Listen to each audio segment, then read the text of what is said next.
దేవుని రాజ్యం అంటే ఏంటి? రోమియోలకు రాసిన పత్రిక 14:17. అస్సలు దేవుని రాజ్యం అంటే ఏంటి? దేవుని రాజ్యము భోజనము పానము కాదు గాని నీతియు సమాధానమును పరిశుద్ధాత్మయందలి ఆనందమునై ఉన్నది. 2 కాదు 3. దేవుని రాజ్యం అంటే ఏంటండి? భోజనము పానము కాదు కానీ నీతి సమాధానం పరిశుద్ధాత్మలో ఆనందించటం. ప్రియమైన వారలారా, దేవుని రాజ్యం అంటే ఏంటంటే భోజనం పానం కాదు, బాహ్య సంబంధమైనవి కాదు.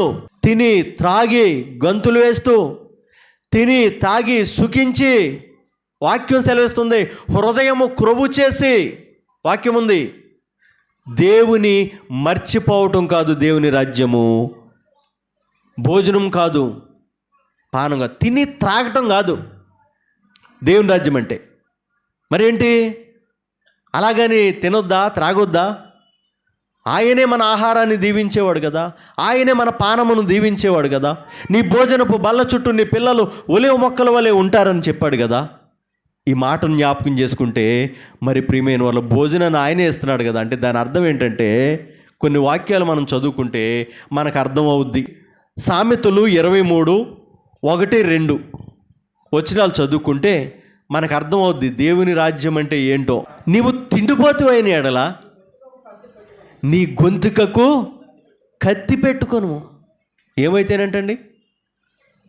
నీవు తిండిపోతు అయిన ఎడల నీ గొంతుకకు ఏం పెట్టుకోవాలంటండి? కత్తి పెట్టుకోవాలంట. తిండిపోతూ, తిరిగిపోతూ, వదరబోతూ, నిద్రపోతూ, సోమరిపోతూ, ఆంబోతూ. ఏమండి? ఇక్కడ ఏ పోతండి? తిండిపోతూ. గొంతు కట్టి పెట్టుకుంటే గొంతుకకు కత్తి పెట్టుకొనుము. పగటి వేషగాళ్ళు ఎక్కడ గుచ్చుకుంటారో ఈ టైపు తీస్తారో అది చూస్తే కొంతమందికి కళ్ళు తిరుగుతాయి. మరి అది నిజమో అబద్ధమో? నీ గొంతుకకు కత్తి పెట్టుకో అని అంటే నువ్వు తిండిపోతువు, తిట్టుపోతువు, తిరిగిపోతువు, వదరబోతువు, నిద్రపోతువు, అన్ని రకాల ఇవన్నీ కూడా దేవుని రాజ్యానికి మనలను దూరం చేస్తాయి. ఒకప్పుడు పాస్టర్ గారిని చూస్తే కోళ్ళు భయపడేయంట. ఇప్పుడు కోళ్ళను చూస్తే పాస్టర్ గారులు భయపడుతున్నారంట. ఏంటండి?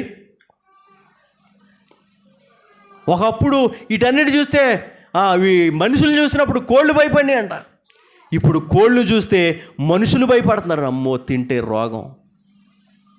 ఈ మధ్య చికెన్ ముక్కని భూతద్దంలో పెట్టి ఆ మిషన్లో పెట్టి చూపిస్తే చిన్న చిన్న పురుగులు మెదులుతూ ఉన్నాయి.